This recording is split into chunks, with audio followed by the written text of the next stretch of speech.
আসসালামু আলাইকুম ওয়া রাহমাতুল্লাহি ওয়া বারাকাতুহু। আশা করি আপনারা সবাই ভালো আছেন।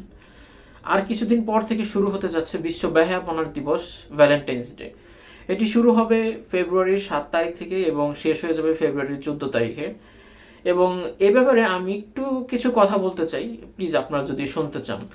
এ, আমি একটা ছোট গল্প দিয়ে শুরু করি। ধরুন কোনো একদিন সকালে আপনি রাস্তা দিয়ে হাঁটতে বের হলেন এবং একটা ডাস্টবিনের পাশে দেখলেন একটি নবজাতক শিশু পড়ে রয়েছে। গল্পটা এখানেই শেষ। এখন এখানে আমাকে একটা প্রশ্ন করতে চাই, সেটা হচ্ছে আপনি ভেবে দেখুন, এই যে একটা নবজাতক শিশু রাস্তার পাশে পড়ে রয়েছে, এর দায় কার? এর দায় কি আপনার? এর দায় কি আমার? নাকি যারা এই কাজ সংঘটিত করেছে তারা এর দায় বহন করবে, নাকি শয়তান এর দায় গ্রহণ করবে? আসলে মূলত আমরা প্রত্যেকেই এই জিনিসটার জন্য দায়ী। কেন দায়ী? কারণ সিস্টেমটাই হচ্ছে নষ্ট হয়ে গেছে। সিস্টেমটা হচ্ছে আমরা নতুন করে তৈরি করতে পারছি না। ইসলামী শাসন ব্যবস্থা আমাদের মধ্যে নেই। পর্দার স্বাধীনতা বা পর্দার যে ব্যাপার, সেটা আমাদের মধ্যে নেই। এই কারণেই এই ঘটনাটি ঘটেছে।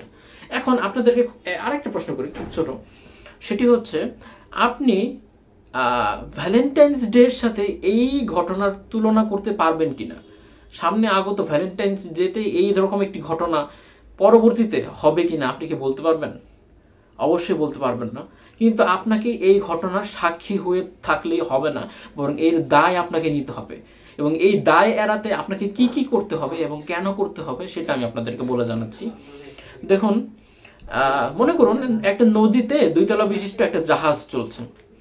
জাহাজটার উপর তলায় পানি আছে, নিচতলার লোকদেরকে উপরতলায় যেয়ে পানি নিয়ে আসতে হয়। এখন নিচতলার লোকেরা ভাবলো যে আমরা নিচে একটা ছিদ্র করে দিই, তাহলে তো পানি আসবে, নৌকাতে নদী থেকেই পানি আসবে, তাহলে আর নতুন করে আমাদের 2 তলায় যেয়ে প্রতিদিন তাদের বিরক্ত করতে হবে না।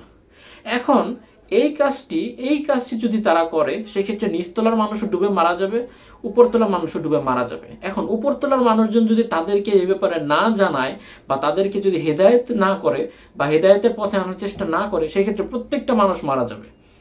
বিষয়টা হচ্ছে খুব ঠিক সেরকম যে আমরা এই যে ভ্যালেন্টাইন্স ডে উপলক্ষে যে গুনাহগুলো সংঘটিত হচ্ছে, সেই গুনাহগুলো থেকে বাঁচার জন্য চেষ্টা করছি নিজেরা, কিন্তু অন্য কাউকে সেই ব্যাপারে জানাচ্ছি না। এই ব্যাপারটির কারণে একদিন কিয়ামতের মাঠে, অর্থাৎ হাসরের ময়দানের দিন, আমাদেরকে জিজ্ঞাসা করা হবে যে আমরা কেন এই ব্যাপারে অন্য মানুষদেরকে জানাইনি, এই ব্যাপারে জানাইনি এবং তাদেরকে হেদায়েতের পথে আনিনি। এ ব্যাপারে তারাই সাক্ষ্য গ্রহণ করবে, তারাই সাক্ষ্য দিবে। কি সাক্ষ্য দিবে? সেটা হচ্ছে, এই লোকটি মুত্তাকি ছিল, এই লোকটি নামাজি ছিল, এই লোকটি আমলের সাথে ছিল, কিন্তু কখনো আমাদেরকে আমলের মধ্যে আসতে দেয়নি বা আমাদেরকে আমলের পথে আনার কথা বলেনি। এটাই হচ্ছে ঘটনা। এবং এই কারণে তাদের সাথে সাথে আমাদেরকেও জাহান্নামে যাওয়ার প্রয়োজন হতে পারে, নাউজুবিল্লাহ। এখন আসলে কি বলবে এবারে? শয়তান শেষ জমানার দিকে অনেক শক্তিশালী হয়ে গেছে। এবং এটা হাদিসেরই কথা যে শয়তান শেষ জমানায় অনেক শক্তিশালী হয়ে যাবে। এবং আমাদের হাতে ইমানকে ধরে রাখাটা, জ্বলন্ত কয়লা ধরে রাখা যেরকম কঠিন, ঠিক সেরকম কঠিন মনে হবে। কিন্তু শয়তানের বিরুদ্ধে আমাদেরকে সব সময় ফাইট করতে হবে। এই ফাইট করার মাধ্যমে, শয়তানের বিরুদ্ধে যুদ্ধ ঘোষণার মাধ্যমে একমাত্র আমাদের ইমানকে আমরা ভালো পজিশনে নিতে পারবো, আমাদের ইমানকে শক্তিশালী করতে পারবো। এছাড়া আর কোনো উপায় নেই। এখন ইমানকে শক্তিশালী করার জন্য আমাদেরকে গুনাহ থেকে বাঁচতে হবে, এবং এই গুনাহ থেকে বাঁচার জন্য আমাদেরকে মসজিদমুখী হতে হবে, আমলের সাথে থাকতে হবে। এবং ভ্যালেন্টাইন্স ডে এর মতো এইরকম যত ব্যয়াপনার গুনাহের কাজ যতগুলোই পৃথিবীতে সংগঠিত হোক না কেন, তার প্রত্যেকটার বিরুদ্ধে আমাদেরকে কাজ করতে হবে।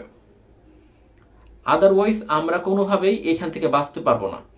মহান আল্লাহ রাব্বুল আলামিন আমাদেরকে এইসব কাজ থেকে বেঁচে থাকার তৌফিক দান করুক, আমিন। আসসালামু আলাইকুম ওয়া রাহমাতুল্লাহি ওয়া বারাকাতুহু।